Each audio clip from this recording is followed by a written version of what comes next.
نحمد و نصلی علی رسولہ الکریم اما بعد فاعوذ باللہ من الشیطان الرجیم بسم اللہ الرحمن الرحیم۔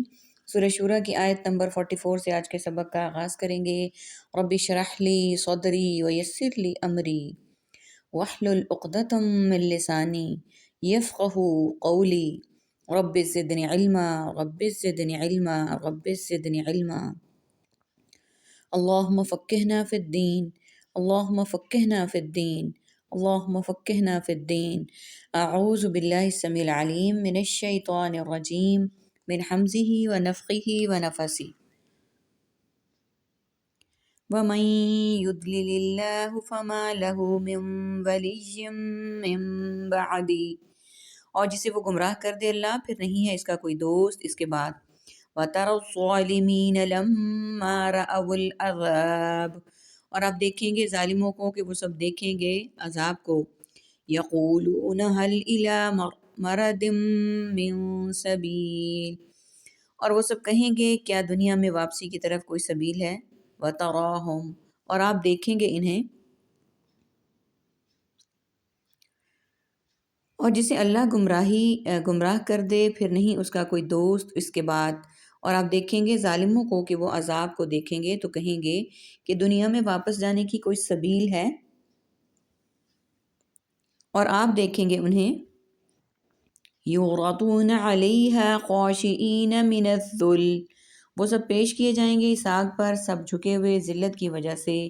ینظرون، وہ انتظار کر رہے ہوں گے، وہ سب دیکھتے ہوں گے، من طرف خفی، چھپی نگاہ کن اکھیوں سے۔ وقال، اور وہ کہیں گے، الذین، ان لوگوں سے، آمنوا، ہم ایمان لائے، ان الخاسرین الذین خسروا انفسهم، بے شک سب خسارہ پانے والے جن سب نے خسارے میں ڈالا اپنے آپ کو، واہلیہم یوم القیامہ، اور اپنے گھر والوں کو قیامت کے دن۔ الا ان الظالمین فی عذاب مقیم، آگاہ رہو بے شک سب ظالم لوگ یہ دائمی عذاب میں ہوں گے۔ وما کان لہم من اولیاء ینصرونہم، اور نہیں ہوں گے ان کے لیے کوئی دوست اور وہ سب مدد کریں گے ان کی، من دون اللہ، اللہ کے سوا۔ ومن یضلل اللہ فما لہ، اور جسے وہ گمراہ کر دے اللہ تو نہیں ہے اس کے لیے، وہ پیش کیے جائیں گے اس آگ پر جھکے ہوئے ذلت کی وجہ سے۔ وہ دیکھتے ہوں گے چھپی نگاہ یعنی کن اکھیوں سے، اور کہیں گے وہ لوگ جو ایمان لائے، بے شک خسارہ پانے والے وہ لوگ جنہوں نے خسارے میں ڈالا اپنے آپ کو اور اپنے گھر والوں کو قیامت کے دن۔ آگاہ رہو بے شک ظالم لوگ ہی دائمی عذاب میں ہوں گے۔ یعنی دنیا میں یہ کافر ہمیں بیوقوف اور دنیاوی خسارے کا حامل سمجھتے تھے، لیکن ہم دنیا میں صرف آخرت کو ترجیح دیتے تھے اور دنیا کے خساروں کو کوئی اہمیت نہیں دیتے تھے۔ آج دیکھ لو حقیقی خسارے سے کون دوچار ہے، وہ جنہوں نے دنیا کے عارضی خسارے کو نظر انداز کیے رکھا اور آج وہ جنت کے مزے لوٹ رہے ہیں، یا وہ جنہوں نے دنیا کو ہی سب کچھ سمجھ رکھا تھا اور آج ایسے عذاب میں گرفتار ہیں جس سے اب چھٹکارا ممکن ہی نہیں ہے۔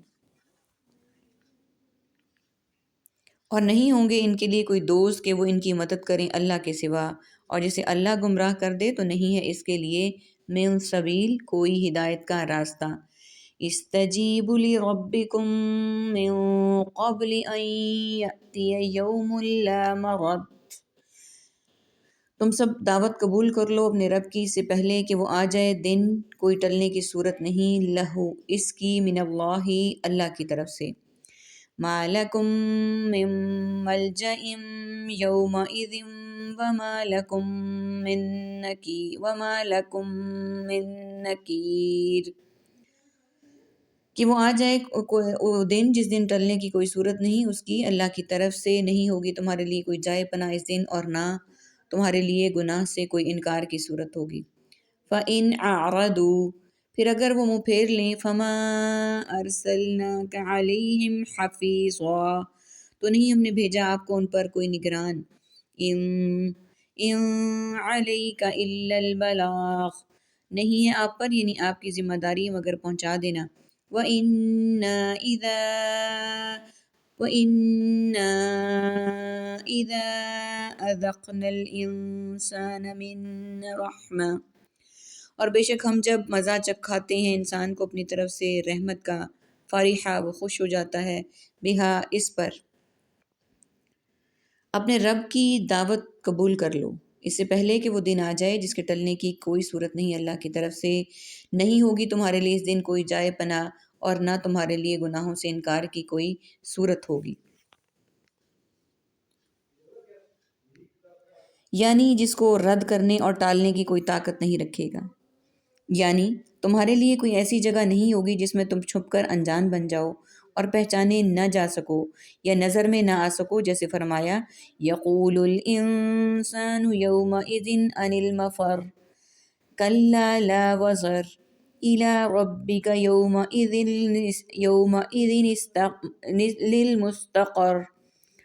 القیامہ 10-12، اس دن انسان کہے گا کہیں بھاگنے کی جگہ ہے، ہرگز نہیں، کوئی راہ فرار نہیں ہوگی، اس دن تیرے رب کے پاس ہی ٹھکانہ ہوگا۔ یہ نکیر بمانی انکار ہے کہ تم اپنے گناہوں کا انکار نہ کر سکو گے، کیونکہ ایک تو وہ سب لکھے ہوئے ہوں گے، دوسرے خود انسان کے اعضاء بھی گواہی دیں گے، یا جو عذاب تمہیں تمہارے گناہوں کی وجہ سے دیا جائے گا تم اس عذاب کا انکار نہیں کر سکو گے، کیونکہ اعتراف گناہ کے بغیر تمہیں چارہ نہیں ہوگا۔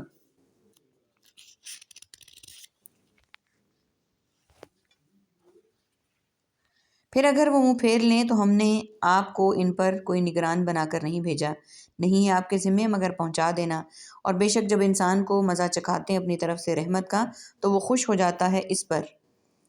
وَإِن تُصِبْهُمْ سَيِّئَةٌ بِمَا قَدَّمَتْ أَيْدِيهِمْ، اور اگر انہیں پہنچتی ہے کوئی تکلیف اس وجہ سے جو آگے بھیجا ان کے ہاتھوں نے، فَإِنَّ الْإِنسَانَ كَفُورٌ، پس بے شک انسان بہت ناشکرا ہے۔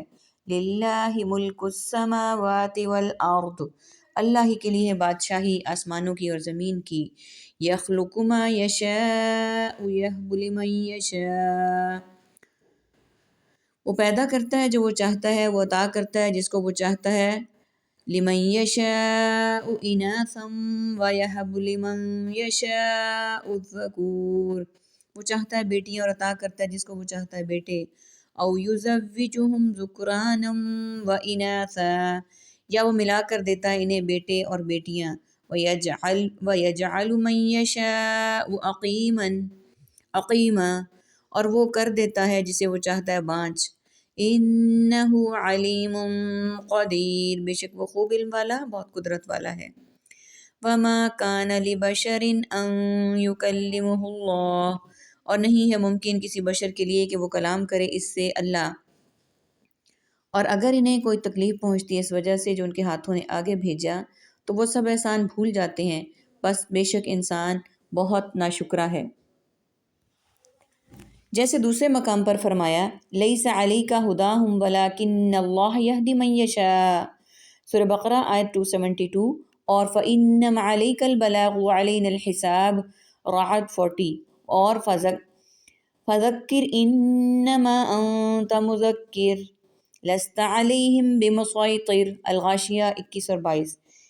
ان سب کا مطلب یہ ہے کہ آپ صلی اللہ علیہ وسلم کی ذمہ داری صرف یہ ہے کہ اللہ کا پیغام لوگوں تک پہنچا دیں، مانیں نہ مانیں، آپ سے اس کی باز پرس نہیں ہوگی، کیونکہ ہدایت دینا آپ کے اختیار میں ہی نہیں ہے، یہ صرف اللہ کے اختیار میں ہے، یعنی وسائل رزق کی فراوانی، صحت و عافیت، اولاد کی کثرت، جاہ و منصب وغیرہ، یعنی تکبر اور غرور کا اظہار کرنا ہے، ورنہ اللہ کی نعمتوں پر خوش ہونا یا اس کا اظہار ہونا ناپسندیدہ امر نہیں ہے، لیکن وہ تحدیث نعمت اور شکر کے طور پر ہو، نہ کہ فخر و ریا اور تکبر کے طور پر۔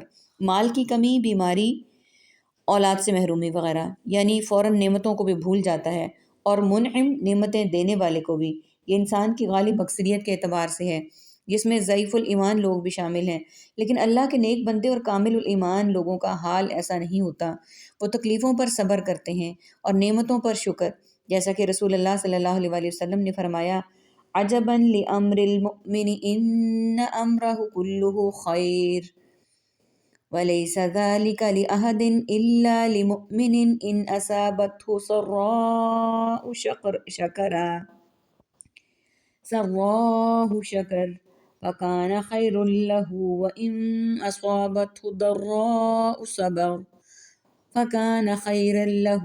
صحیح مسلم حدیث 2999۔ مومن کا معاملہ بھی عجیب ہے، یقیناً اس کا تمام معاملہ خیر ہی ہے، اور یہ مومن کے سوا کسی اور کے لیے نہیں ہے۔ اگر اسے خوشی ملے تو اللہ کا شکریہ ادا کرتا ہے تو یہ اس کے لیے بہتر ہو جاتا ہے، اور اگر اسے تکلیف پہنچے تو صبر کرتا ہے تو یہ بھی اس کے حق میں بہتر ہوتا ہے۔ یعنی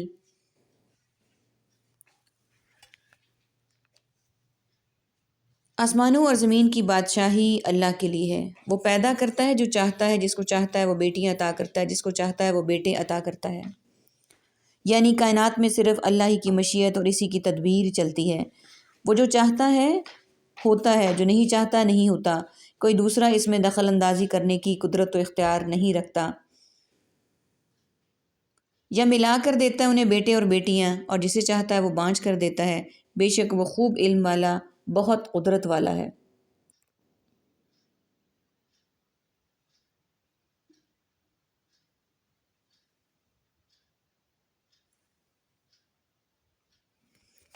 یعنی جس کو چاہتا ہے زوجین مذکر اور مونث دونوں دیتا ہے، یا ذکور و اناث دونوں کو ملا کر جوڑا بنا دیتا ہے۔ اس مقام پر اللہ نے لوگوں کی 4 قسمیں بیان کی، ایک وہ جن کو صرف بیٹے دے، دوسرے وہ جن کو صرف بیٹیاں، تیسرے وہ جن کو بیٹے بیٹیاں دونوں، اور چوتھے جن کو بیٹا یا بیٹی کچھ بھی نہ دے۔ لوگوں کے درمیان یہ فرق اللہ کی قدرت کی نشانیوں میں سے ہے۔ یہ استفاوت الہی کو دنیا کی کوئی طاقت بدلنے پر قادر نہیں۔ یہ تقسیم اولاد کے اعتبار سے ہے۔ تخلیق کے اعتبار سے بھی انسانوں کی 4 قسمیں ہیں۔ نمبر 1، آدم علیہ السلام کو صرف مٹی سے پیدا کیا، ان کا باپ ہے نما۔ حضرت حوا کو آدم علیہ السلام سے یعنی مرد سے پیدا کیا، ان کی ماں نہیں ہے۔ حضرت عیسیٰ علیہ السلام کو صرف عورت کے بطن سے پیدا کیا، ان کا باپ نہیں ہے۔ اور باقی تمام انسانوں کو مرد اور عورتوں دونوں کے ملاپ سے، اور ان کے باپ بھی ہیں اور مائیں بھی۔ فسبحان اللہ العلیم القدیر۔ ابن کثیر کی روایت آپ کے سامنے بیان کی۔ اور کسی بشر کے لیے ممکن نہیں ہے کہ اللہ سے کلام کرے۔ الی صراط مستقیم۔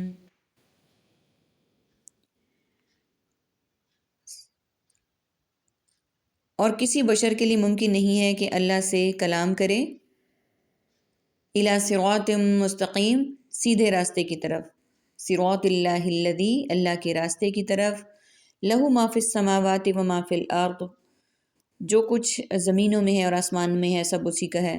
الا الی اللہ تصیر الامور، سنو اللہ ہی کی طرف لوٹتے ہیں سب معاملات۔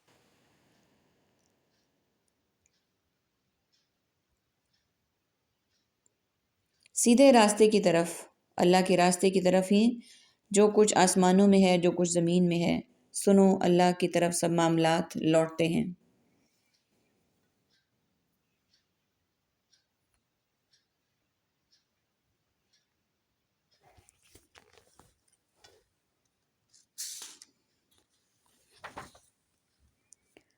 یعنی کتاب سے مراد قرآن ہے، یعنی نبوت سے پہلے قرآن کا بھی کوئی علم آپ کو نہیں تھا، اور اسی طرح ایمان کی ان تفصیلات سے بھی بے خبر تھے جو بعد میں آپ پر نازل کی گئیں۔ یعنی قرآن کو نور بنایا، اس کے ذریعے سے اپنے بندوں میں سے جسے چاہتا ہے ہدایت سے نوازتا ہے، اور قرآن سے ہدایت اور رہنمائی انہی کو ملتی ہے جن میں ایمان کی طلب اور تڑپ ہوتی ہے، اور وہ اسے طلب ہدایت کی نیت سے پڑھتے، سنتے اور غور و فکر کرتے ہیں۔ چنانچہ اللہ ان کی مدد فرماتا ہے اور ان کو ہدایت کا راستہ ہموار کر دیتا ہے جس پر وہ چل پڑتے ہیں، ورنہ جو اپنی آنکھوں کو ہی بند کر لیں، کانوں میں ٹاٹ لگا لیں اور عقل و شعور کو ہی بروئے کار نہ لائیں تو انہیں ہدایت کیوں کر نصیب ہو سکتی ہے۔ جیسے فرمایا قُلْ هُوَ لِلَّذِينَ آمَنُوا هُدًى وَشِفَاءٌ وَالَّذِينَ لَا يُؤْمِنُونَ فِي آذَانِهِمْ وَقْرٌ وَهُوَ عَلَيْهِمْ عَمًى أُولَٰئِكَ يُنَادُونَ مِن مَّكَانٍ بَعِيدٍ۔ کہہ دیجئے ان لوگوں سے، ان کے لوگ جو ایمان لے آئے، ہدایت اور شفا ہے وہ لوگ جو ایمان نہیں لاتے، ان کے کانوں میں بوجھ ہے اور یہ ان کے حق میں اندھا ہونے کے باعث ہے۔ یہ وہ لوگ ہیں جنہیں وہ دور جگہ سے آواز دی جاتی ہے۔ یہ صراط مستقیم اسلام ہے، اس کی اضافت اللہ نے اپنی طرف فرمائی ہے، جس سے اس راستے کی عظمت و مقامت شان واضح ہو جاتی ہے، اور اس کا واحد راہ نجات ہے، یعنی قیامت والے دن تمام معاملات کا فیصلہ اللہ ہی کے ہاتھ میں ہوگا۔ اس میں سخت وعید ہے جو مجازات یعنی جزا و سزا کو متلزم ہے، یعنی ان کے لیے لازم ہے۔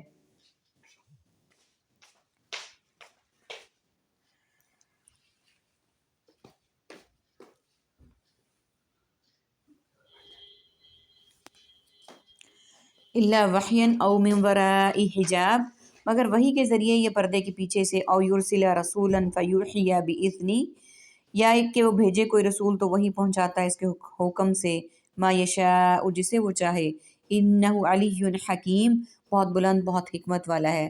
وکذالک اوحینا الیک روحا من امرنا، اور اسی طرح ہم نے وحی کی آپ کی طرف ایک روح یعنی قرآن کی اپنے حکم سے، ما کنت تدری مل کتاب، نہیں تھے آپ جانتے کہ کیا ہے کتاب، ولل ایمان اور نہ ایمان کو، ولئن جعلناہ نورا نہدی بہ، اور لیکن ہم نے بنا دیا اسے ایک روشنی، ہم ہدایت کرتے ہیں اس کے ذریعے سے، من نشاء جسے چاہتے ہیں، من عبادنا اپنے بندوں سے، وانک لتہدی، اور بے شک آپ یقیناً رہنمائی کرتے ہیں، الی صراط مستقیم، سیدھے راستے کی طرف۔ مگر وہی الہام کے ذریعے سے یا پردے کے پیچھے سے، یا وہ کوئی رسول فرشتہ بھیجے تو وہی پہنچاتا ہے اس کے حکم سے، جو وہ اللہ چاہتا ہے، بلا شبہ وہ بہت بلند اور حکمت والا ہے۔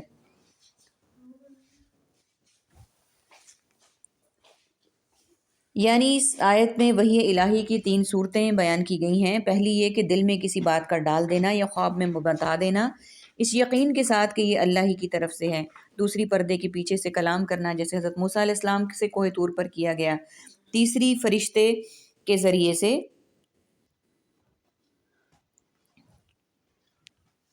تیسری ہے فرشتے کے ذریعے سے، اور اس کے بعد اپنی وحی بھیجنا، جیسے جبرائیل علیہ السلام نے اللہ کا پیغام لے کر آئے تھے اور پیغمبروں کو وہ سناتے رہے تھے۔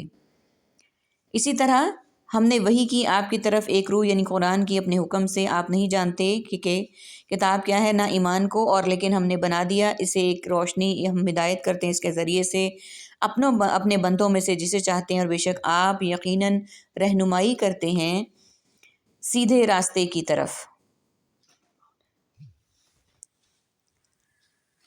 روحن سے مراد قرآن ہے، یعنی جس طرح آپ سے پہلے اور رسولوں پر ہم وحی کرتے رہے، اسی طرح ہم نے آپ پر قرآن کی وحی کی۔